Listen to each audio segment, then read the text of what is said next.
अस्सलाम वालेकुम। कैसे हैं आप सब? उम्मीद है कि आप सब ठीक होंगे, खुशबाश होंगे, घरों में आबाद होंगे। और आज का हमारा जो पेपर है जिसके जिसके ऊपर हम बात कर रहे हैं वो तनकीद है। पेपर दोइम है हमारा। बात करें पेपर के पैटर्न पे तो इसका पहला सवाल लाजमी है और हर सवाल जो है वो 20 मार्क्स का है। तो उसके बाद दूसरे हिस्से में क्वेश्चन दिए जाएंगे जिसमें से आपने 4 क्वेश्चन करने होंगे। शेरी हिस्से के बारे में मैं आपको लास्ट में समझाऊंगी। सबसे पहले बात होगी 4 क्वेश्चन करने के लिए आपने कितने क्वेश्चन मैं आपको गेस्ट पेपर के तौर पे दे रही हूँ जिनको आपने बहुत अच्छे से करना है। अब बात हो जाए इम्पोर्टेंट क्वेश्चंस के बारे में तो उसमें है हाली। जब आप हाली का टॉपिक करेंगे तो इसकी हर चीज़ करनी है। इस तरह हर टॉपिक आपने करना है कि उस टॉपिक के बारे में कोई चीज़ भी पूछा जाए तो आप उसको हल कर सकें। फिर आपके पास आ जाता है लॉन्जाइनस का टॉपिक, ये भी मोस्ट इम्पॉर्टेंट है। और फिर है मगरबी रोमानवी तनकीद। ये 3 टॉपिक ऐसे हैं कि जो मोस्ट इम्पॉर्टेंट है। इसको आपने कुछ भी करें, आपने इसको छोड़ना नहीं है और बहुत अच्छे से करना है। इनके बारे में ज़्यादा से ज़्यादा नॉलेज इकट्ठा करें और ज़्यादा से ज़्यादा कोटेशंस वगैरह इसमें कोट करें। पेपर में आपने 4 क्वेश्चंस करने होंगे जो आपके लिए लाजमी है, लेकिन आपको मैं गेस्ट पेपर में 6 क्वेश्चन दे रही हूँ ताकि आप सेफली सारे क्वेश्चंस को हल कर सकें। और नेक्स्ट 3 क्वेश्चन जो हमारे गेस्ट पेपर में है वो है थ्योरी क्या है और इससे रिलेटेड आपने इसको फुल रीड करना है। तनकीद का मनसब और नकात के फ़राइज़ ये आपने करने हैं। नंबर 4 पे इम्पोर्टेंट क्वेश्चन ये वाला है। और लास्ट में है मोहम्मद हसन अस्करी, इसको आपने करना है। ये 6 क्वेश्चन आप बहुत अच्छे से करेंगे और इसका मैं ये तरीका भी बताऊंगी कि आपने किस तरह इनको याद करना है। वो लोग जो कहते हैं कि हमें बीच का मवाद भूल जाता है, आपने क्वेश्चंस को रीड करना है, उनको समझना है, समझ के पढ़ना है। और जो आप उसकी कोटेशंस होंगी, हर क्वेश्चन में 2 कोटेशंस लाजमी होनी चाहिए। इससे ऊपर हो जाएं तो वेल एंड गुड है, वरना 2 कोटेशंस ज़रूर होनी चाहिए। आपके क्वेश्चन में रटने वाली जो चीज़ है वो कोटेशन है, दूसरा आपकी हेडिंग्स है जिसको आपने रटने के बाद बार बार लिखना है। और जब आप पूरे मवाद को रटा लगाते हैं वो आपके ज़हन से निकल जाता है, आपने उसको रटा नहीं लगाना है। तो उसके लिए आपको टाइम जो है वो निकालना पड़ेगा। इन क्वेश्चंस को समझकर पढ़ने के लिए या तो आप सुबह का टाइम यानी कि फजर के बाद या फिर रात के टाइम जब सब सो जाते हैं उस टाइम उनको रीड करें ताकि शोर कम हो और आपको समझने में आसानी हो। और जो चीज़ें आपकी रटा लगाने वाली हैं, आपकी हेडिंग एक एग्ज़ाम्पल के तौर पे आपके सामने पेश कर रही हूँ। एक साथ अपनी हेडिंग्स लिखें, उसके बाद उसमें जो कोटेशंस जो हैं आपने लिखनी है, जूँ की तू लिखनी होती हैं, इसलिए उनको भी रटना होता है। तो वो इस तरह आप उससे लिखें और चलते फिरते उठते बैठते उनको पढ़ते रहें और जब आपको याद हो जाए फिर उनको लिखें। इन 3-4 दिन में आपने अपने आप को तनकीद के करैक्टर में ढाल लेना है। उठते बैठते जो है अपनी हेडिंग्स को रिवीजन करते रहना है, ख़ुद से बोलते रहना है और जो कोटेशंस हैं वही ख़ुद को सुनाते रहना है, लेटे उठते बैठते काम करते हुए। फिर देखिएगा कैसे ये चीज़ें आपको याद रहती हैं। और बीच का मवाद जो बहुत लेंथी होता है वो जितना मर्ज़ी आप रट लो वो आपको याद नहीं रहेगा, पेपर लिखते वक्त वो भूल जाएगा। इसलिए उसको समझ के पढ़ना है। जो आपकी हेडिंग्स होंगी, जो आपकी कोटेशंस होंगी, उनको एक पेज पे उतारें और उनको बार बार याद करें, उनको बार बार लिखें। और कुछ क्वेश्चन लोग ये उठाते हैं कि क्या एमए में हेडिंग्स देनी चाहिए या नहीं देनी चाहिए। तो इसका जवाब ये है कि ये आपका अंदाज़े बयान है, ये आपकी मर्ज़ी है कि आप उसमें हेडिंग दें या नहीं दें। कोटेशंस इसमें लाजमी होंगी क्योंकि आप अपनी बात को प्रूव करने के लिए उसमें कोटेशंस ऐड करते हैं। तनकीद के पेपर में कोटेशंस बहुत लाजमी होंगी।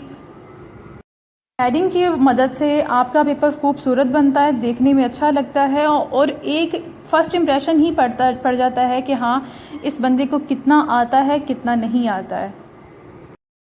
इस बात का अंदाज़ा आप इस बात से कर सकते हैं कि कोई इंसान आपको बहुत लंबी कहानी सुना रहा है और एक इंसान आपको पॉइंट्स में बता दे कि हाँ इसमें इस बात में ये कुछ था, तो आपके लिए ज़्यादा समझने वाली बात कौन सी होगी जिसमें पॉइंट्स लिखे होंगे।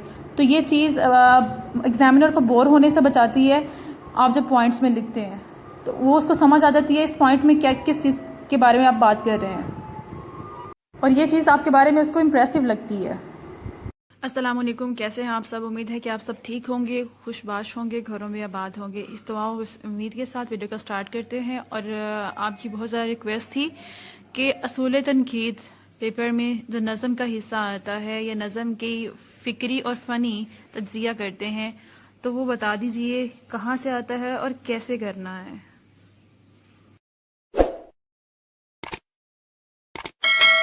सबसे पहले तो आपने घबराना नहीं है।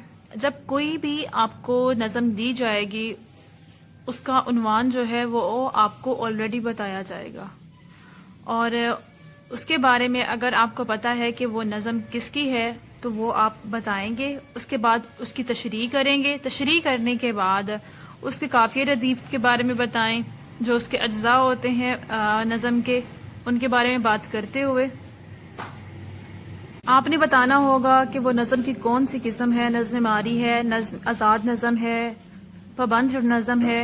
इस तरह जो उसकी इकसाम है उनको देखते हुए उनकी तारीफ पढ़ें और आपको पता चले कि वो कौन सी नज़म है। ये जो है वो नज़्म मारी है।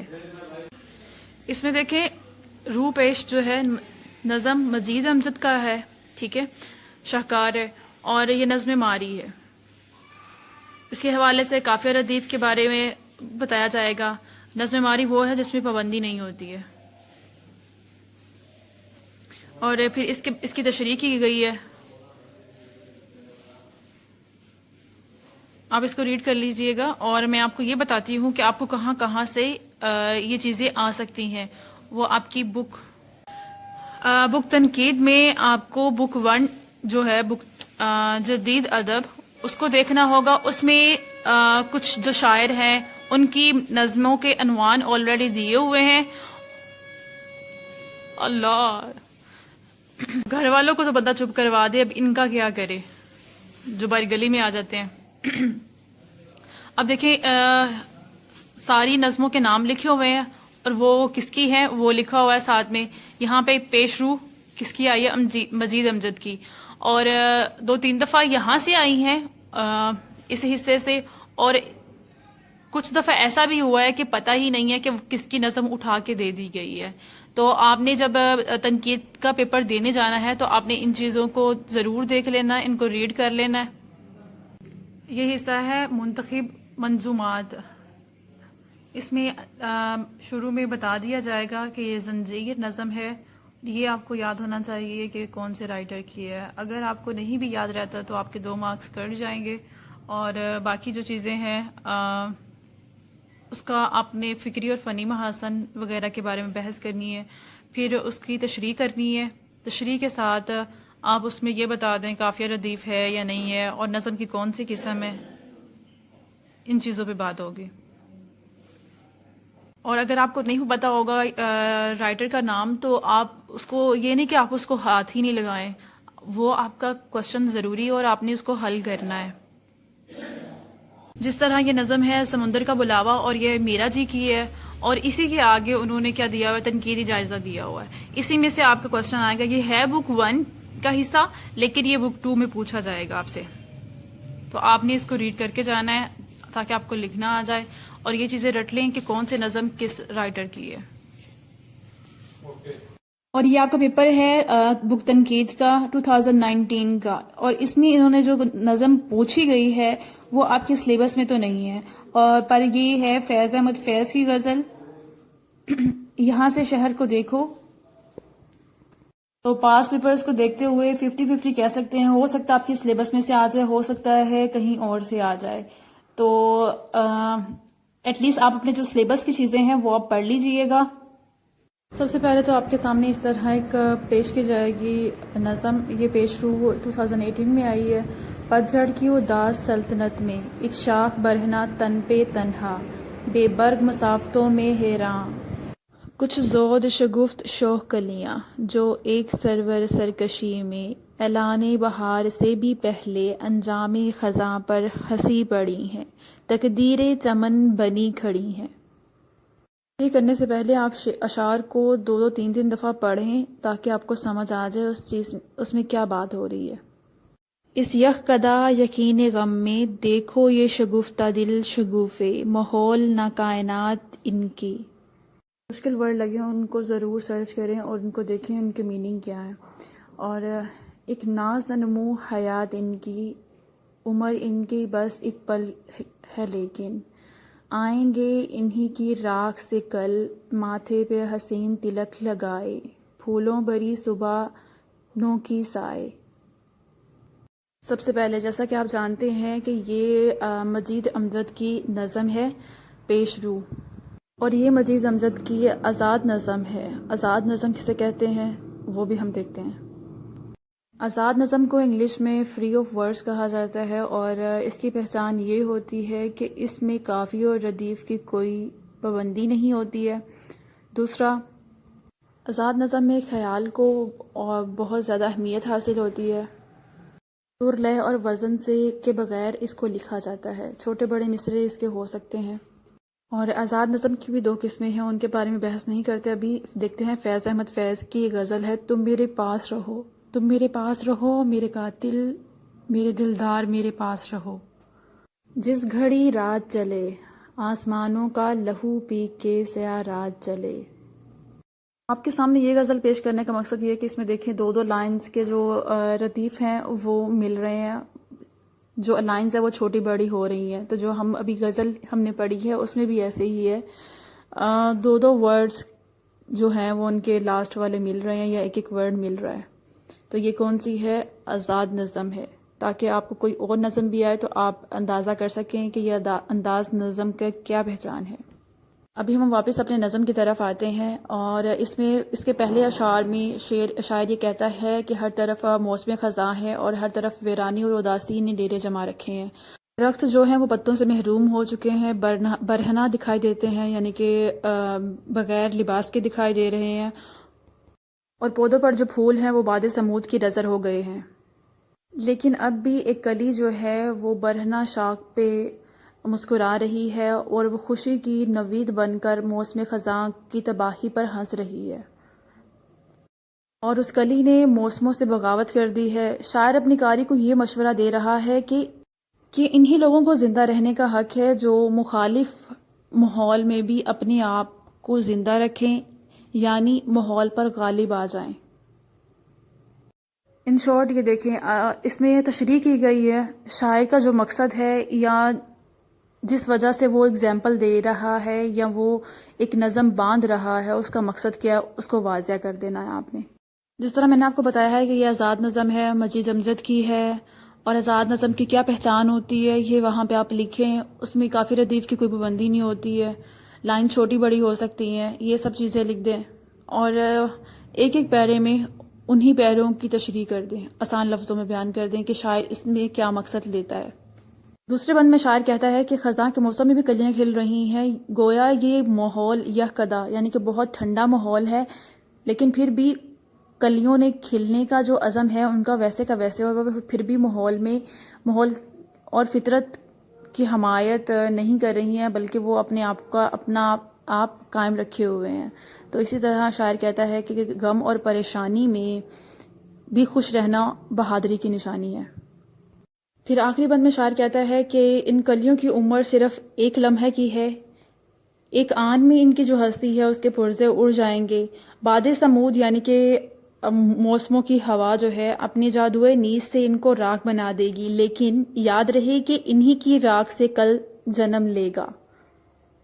ये आज और कल के ज़माने के अंदर जो तसलसल है वो इन्हीं के दम से है, गो इनके खिलते ही इनके मर जाने का अमल शुरू हो जाता है, लेकिन इनकी राख से नए शगुफ़े फूटेंगे। सुबह 9 अपने माथे पर एक खूबसूरत तिलक लगाकर तलू होगी, यानी नए फूल अपनी खुशबू से चमन दहर को मुतार करेंगे। फिर आप अपनी तशरीह को खूबसूरत रंग देने के लिए किसी भी शायर का आप मिलता जुलता कोई शेर उसमें कोट कर दें। बकौल अलामा इकबाल, गुल इस शाख से टूटते भी रहे, इसी शाख से फूटते भी रहे, समझते हैं नादां इसे बेसबात, उभरता है मिट मिट कर नक्शे हयात। जब आप पैरा टू पैरा उनकी तशरीह कर चुके हों, उसके बाद में एक दो पैरे जो हैं वो पूरी गज़ल को डिस्कस करने में लगा दें, उस पर तबसरा करने में लगा दें। उसमें आप शायर की खूबियाँ लिख दें, जो उसने नज़म बांधी है उसकी खूबियाँ लिखें। जिस तरह शायर इस नज़म में इंसानियत की सरबुलंदी के लिए कोशा नज़र आता है, वो हज़रत इंसान को रजायत का पैगाम देता है। रजायत उम्मीदी कि देखो जिस तरह फूल कलियां सुबह खिलती हैं, फिर शाम को बादे समूद की नज़र हो जाती हैं, फिर दूसरे दिन नई कलियां और नए शगुफे फूटते हैं, ये नए गंजे खिलते हैं, आने वाली सुबह के लिए नए फूलों की नवीद सुनाते हैं। यानी कि जो फूल आते हैं मुरझा जाते हैं, ये बाद में आने वाले फूलों की नवीद सुनाते हैं या उनकी खुशखबरी सुनाते हैं। इसी तरह इंसान उम्र के इर्तिकाई मदारज हैं जो इंसान आहिस्ता आहिस्ता तय करता है। कभी वो बच्चा है, कभी शबाब में है और कभी बढ़ापे के आलम में। जब वो इस जहां से कूच करके जाते हैं तो इनकी जगह एक नई नस्ल ले लेती है। ये सिलसिला रोज़ और शब इसी तरह जारी सारी रहता है। अगर ख़ज़ां ज़दा माहौल की वजह से इंसान हिम्मत छोड़ दे और ग़ुलामी का तोक पहन ले तो कभी भी फ़तह की सुबह तलू ना होगी। शायर कहता है कि हम सब बूढ़ों की जगह लेते हैं, यूं हमारा वजूद आने वाली नस्लों के लिए पेशरू का काम करता है। कमेंट करके बताइएगा ज़रूर कि आपको समझ आई या नहीं, क्योंकि मैंने पहले सिर्फ आपको बताना था, एक दो वीडियोस में बता चुकी हूँ, लेकिन फिर भी रिक्वेस्ट यही थी आप इसको एग्जाम्पल के साथ बता। अभी इस टॉपिक को मैंने इसी तरह कवर किया है कि जैसे मैं इसके बारे में पेपर दे रही हूँ और ये मुझे पेपर में आ गया है, मुझे इसके बारे में सब चीज़ें बतानी हैं। होपफुली आपको पसंद आया होगा। दुआ में याद रखिएगा, अपना बहुत ख्याल रखिएगा और अल्लाह ताला आप सबको कामयाब करे। फ़ी अमानिल्लाह।